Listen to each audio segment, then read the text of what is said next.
संख्याओं के घनमूल को कैसे निकालते हैं अनुमान द्वारा। आइए इस वीडियो में हम लोग देखते हैं कि संख्याओं के घनमूल को हम कैसे निकाल सकते हैं।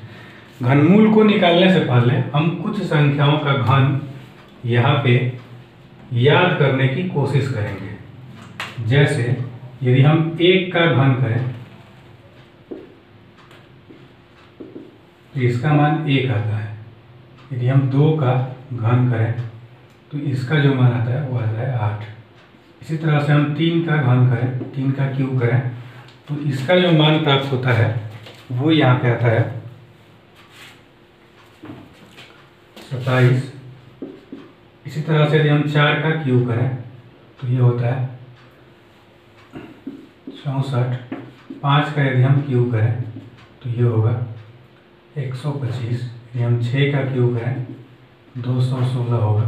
7 का यदि हम क्यूब करें तो ये होगा 343। इसी तरह से यदि हम 8 का क्यूब करें ये होगा 512। यदि हम 9 का क्यूब करें तो ये होगा 729। 10 का यदि हम क्यूब करें तो ये होगा 1000। यहाँ पे एक चीज हमें ध्यान रखना है कि इन संख्याओं का घन, जो यहाँ पे दी गई संख्याएं हैं जिनका हम घन यहाँ पे निकाले हुए हैं, इन संख्याओं का घन, इसमें घन का इकाई अंक जो होगा वो या तो 1 आएगा, नहीं तो 8 आएगा, नहीं तो 7 आएगा, नहीं तो 4 आएगा, नहीं तो 5 आएगा, नहीं तो 6 आएगा, नहीं तो 3 आएगा, नहीं तो 2 आएगा, नहीं तो 9 आएगा और नहीं तो 0 आएगा। तो यहाँ से 1 से लेकर के 10 तक की जो भी संख्याएं हैं इनके घन करने पर 1 से लेकर के यहाँ पे 9 तक की संख्याएं, साथ में 0 भी शामिल है, आती हैं। अब इसके आगे के मान को यदि हम देखें तो यदि हम 20 का क्यूब करें तो ये होगा 8000। ऐसे ही यदि हम 30 का क्यूब करें तो ये होगा 27000।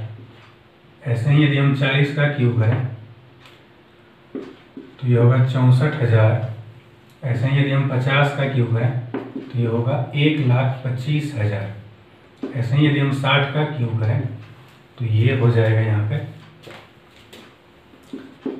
2,16,000। ऐसे ही यदि हम 70 का क्यूब करें तो इसका मान होगा 343। 30 यानी कि 3,43,000। ऐसे ही यदि हम 80 का क्यूब करें तो यहाँ पे हो जाएगा 8 का क्यूब जो होता है 512, तो ये होगा 5,12,000। ऐसे ही यदि हम 90 का क्यूब करें तो ये होगा 729,000 यानी कि 7,29,000। और यहाँ पे हमें पता है कि यदि हम 100 का यदि हम क्यूब करेंगे तो 1 पे 6 0 यहाँ पे आ जाता है। इस तरह से संख्याओं का घनमूल घन निकाल सकते हैं। अब इस टेबल के आधार पर यदि हम चाहें तो संख्याओं के घनमूल को निकाल सकते हैं। जैसे उदाहरण के लिए मान लीजिए यहाँ पे एक प्रश्न दिया गया है 14, 8, 8, 7, 7। हमें ये देखना है कि ये किस संख्या का घन है। तो उस स्थिति में ये चेक करना हो कि ये आखिर संख्या घनमूल इसका हम निकाल सकते हैं या नहीं निकाल सकते, मतलब ये एक घन संख्या है या नहीं है। तो इसको चेक करने का कोई उपाय यहाँ पे नहीं है। लेकिन यदि हमें निकालना हो इस प्रकार के संख्या का घनमूल जो ऑलरेडी एक घन संख्या है, तो उसके मान को यदि हम निकालें तो उस स्थिति में हमें ये देखना पड़ता है कि आखिर ये मान कितना है। तो यहाँ पे मान दिया गया है 1,48,000। तो 1,48,000 के मान को यहाँ पे हम इस टेबल में या इस टेबल में मिलाएंगे कि वो किन दो संख्याओं के बीच में आ रही है। तो 1,48,000 जो है वो यहाँ पे 1,25,000 से ज़्यादा है, लेकिन 2,16,000 से कम है। इसका मतलब ये है कि ये जो संख्या है वो या तो 50 और 60 के बीच की किसी संख्या का घन है, तो उस स्थिति में यहाँ पे ये हो सकता है कि 51 का घन हो, या 52 का घन हो, या 53 का घन हो, या 54 का घन हो, या 55 का घन हो। तो उस स्थिति में हम यहाँ पे 5 लिख देंगे, क्योंकि हमें पहली संख्या पता चल गई कि ये जो मान दिया गया है वो 50 और 60 के बीच की ही कोई ऐसी संख्या है जिसका घन करके इसका मान यहाँ पे लिखा गया है। तो उस स्थिति में हमें क्या करना है कि अब वो अंक प्राप्त करना है कि आखिर वो मान क्या है। तो वो मान यदि हम प्राप्त करना चाहें तो उस स्थिति में हमें यहाँ से 1 से लेकर के 9 तक के घन में मिलाना है कि कौन सी ऐसी संख्या है जिसके इकाई अंक पर 7 आ रहा है। तो यहाँ से 1 से लेकर के 9 तक यदि हम देखें तो 1 का क्यू जो है वो 1 आ रहा है, 2 का क्यू जो है वो 8 आ रहा है, 3 का क्यू यहाँ पे 7 आ रहा है, 27 आ रहा है। इसी तरह से इसमें इकाई अंक पे यहाँ पे या तो 1 आता है, नहीं तो 8 आता है, नहीं तो 7 आता है, नहीं तो 4 आ रहा है, नहीं तो 5 आ रहा है, नहीं तो 6 आ रहा है, नहीं तो 3 आ रहा है, 2 आ रहा है, 9 आ रहा है, 0 आ रहा है। तो इसमें केवल एक ऐसा मान है जिसके इकाई अंक पे यहाँ पे 7 आ रहा है, और वो है यहाँ पे 3। तो 3 का हम यहाँ पे घन किए हैं, तो इसका मान 27 आ रहा है। तो यहाँ पे जो मान आएगा वो आएगा 53। इस तरह से ये जो संख्या दी गई है इसका घनमूल जो होगा वो यहाँ पे 53 होगा। इसके और यदि हम उदाहरण को देखें तो यहाँ पे मान लीजिए दूसरा मान दिया गया है, ये दिया गया है 15,625। इसका हमें चेक करना है कि आखिर ये संख्या किस संख्या का घनमूल है। उस स्थिति में क्या करते हैं कि यहाँ पे दिया गया 15,625, तो हम चेक करते हैं कि ये संख्या आखिर किन दो संख्याओं के घन के बीच में आनी चाहिए। तो 20 का जो घन है वो है 8,000, और 30 का जो घन है वो यहाँ पे 27,000। तो 8,000 और 27,000 के बीच में ही 15,000 आता है। इसका मतलब ये है कि वो संख्या 20 और 30 के बीच की कोई संख्या है। तो यहाँ पे हम ले लेंगे 2, और ये देखना है कि 5 किस संख्या के घन के इकाई अंक पे आ रहा है। तो यहाँ पे 5 के घन के इकाई अंक पे 5 आ रहा है, तो उस स्थिति में यहाँ पे जो मान आएगा वो आ जाएगा 25।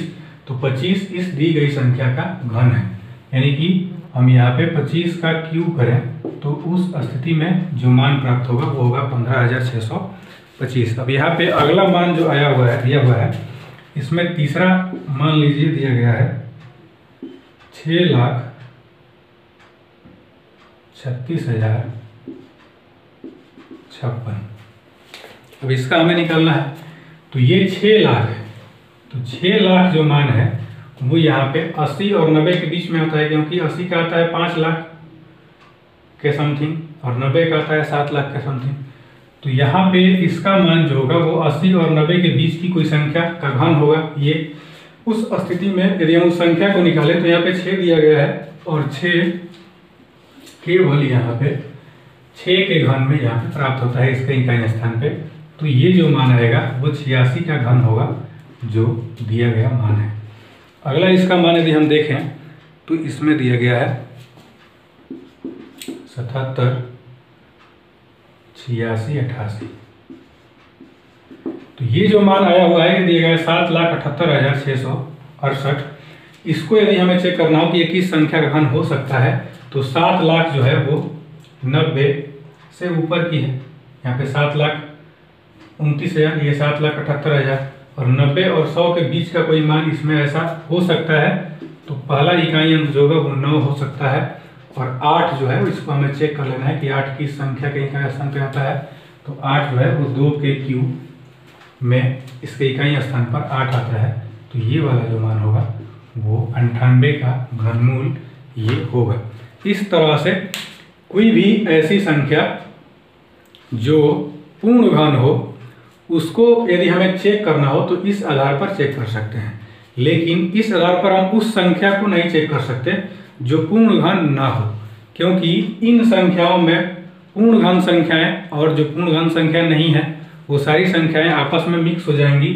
तो यहाँ पे जो भी दी गई संख्याएं हैं वो यहाँ पे पूर्ण घन होनी चाहिए पहले से, तभी हम बता सकते हैं अनुमान द्वारा कि वो संख्याएं किन संख्याओं का घन है।